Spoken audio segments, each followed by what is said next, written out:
বিএনপির চেয়ারম্যান তারেক রহমানের উদ্দেশ্যে খোলা চিঠি লিখেছেন জাতীয় পার্টির প্রতিষ্ঠাতা চেয়ারম্যান হুসেইন মোহাম্মদ এরশাদের সাবেক স্ত্রী বিদিশা এরশাদ।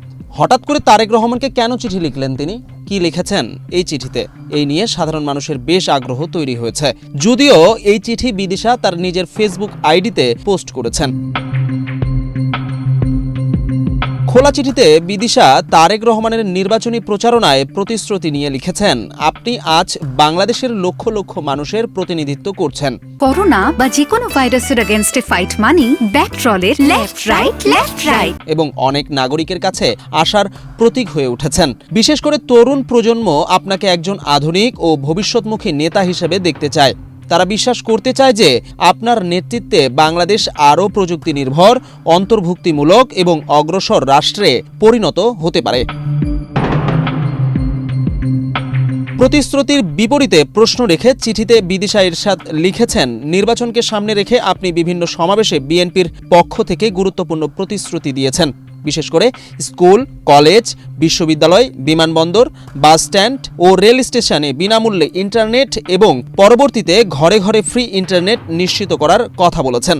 পাশাপাশি করাইল বস্তিতে বহুতল ভবন নির্মাণ ও ফ্যামিলি কার্ড চালুর প্রতিশ্রুতিও দিয়েছেন। এসব উদ্যোগ নিঃসন্দেহে মানুষের জীবনমান উন্নয়নের সঙ্গে সম্পর্কিত এবং এজন্য অনেক নাগরিক আপনাকে সাধুবাদ জানাচ্ছে। তবুও একজন সচেতন নাগরিক হিসেবে আমি আপনার কাছে কয়েকটি বিনীত প্রশ্ন রাখতে চাই। এই প্রশ্নগুলো সমালোচনা নয়, বরং আপনার পরিকল্পনাকে আরও ভালোভাবে বোঝার আগ্রহ থেকে। প্রথম প্রশ্নে সরকারের অবকাঠামো জানতে চেয়ে বিদিশা এরশাদ চিঠিতে লিখেছেন, বাংলাদেশ প্রায় 20 কোটি মানুষের দেশ। এত বড় জনগোষ্ঠীর জন্য দেশব্যাপী সম্পূর্ণ বিনামূল্যে ইন্টারনেট নিশ্চিত করা প্রযুক্তিগত ও আর্থিকভাবে বিশাল চ্যালেঞ্জ। আপনি কি দয়া করে সংক্ষেপে জানাবেন এই লক্ষ্য অর্জনের জন্য আপনার সরকার কী ধরনের অবকাঠামো ও অর্থনৈতিক মডেল বিবেচনা করছে? দ্বিতীয় প্রশ্নে তিনি জানতে চেয়েছেন, দেশের টেলিকম অপারেটররা বর্তমানে ইন্টারনেটকে ব্যবসা হিসেবে পরিচালনা করে।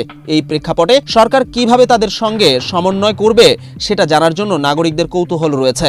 আপনি কি মনে করেন এটি সরকারি বেসরকারি অংশীদারিত্বের মাধ্যমে বাস্তবায়ন করা সম্ভব? তৃতীয় প্রশ্নে জানতে চেয়েছেন, অনেকেই সিঙ্গাপুরের উদাহরণ দেন, তবে সিঙ্গাপুরের আয়তন, জনসংখ্যা ও অর্থনৈতিক কাঠামো বাংলাদেশের তুলনায় ভিন্ন। আপনি কোন আন্তর্জাতিক মডেলকে বাংলাদেশের জন্য সবচেয়ে উপযোগী মনে করেন তা জানলে জনগণ আপনার দৃষ্টিভঙ্গি ভালোভাবে বুঝতে পারবে।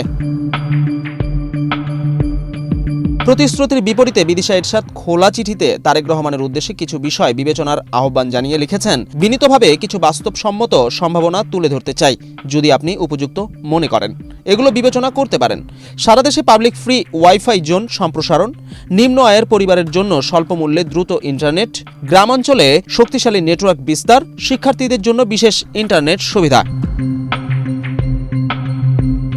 সর্বশেষ তারেক রহমানের পরিকল্পনার রূপরেখা জানতে চেয়ে চিঠিতে লিখেছেন, জনাব তারেক রহমান, আপনার প্রতিশ্রুতি মানুষের মনে প্রত্যাশা জাগিয়েছে, এটি সত্য। সেই প্রত্যাশাকে বাস্তবে রূপ দিতে আপনার পরিকল্পনার স্বচ্ছ রূপরেখা জাতির সামনে তুলে ধরলে তা আরও বেশি আস্থা তৈরি করবে বলে আমি বিশ্বাস করি। আমি আন্তরিকভাবে আশা করি আপনি এই প্রশ্নগুলোকে ইতিবাচকভাবে গ্রহণ করবেন এবং ভবিষ্যতে আপনার ডিজিটাল বাংলাদেশ গড়ার দৃষ্টিভঙ্গি আরও স্পষ্টভাবে জনগণের সামনে উপস্থাপন করবেন। আমি একজন স্পেশাল চাইল্ড এর মা। আমার সন্তান এরিক এরশাদ যখনই জানতে পেরেছে আপনি ঘরে ঘরে ফ্রি ইন্টারনেট পৌঁছে দিবেন, সে খুব খুশি হয়েছে।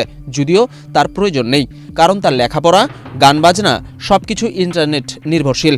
শ্রদ্ধাসহ একজন সচেতন নাগরিক বিদিশা এরশাদ, এরিক এরশাদের মা, উল্লেখ করে খোলা চিঠির সমাপ্তি টানেন বিদিশা। বিজন কুমার, বাংলাদেশ প্রতিদিন।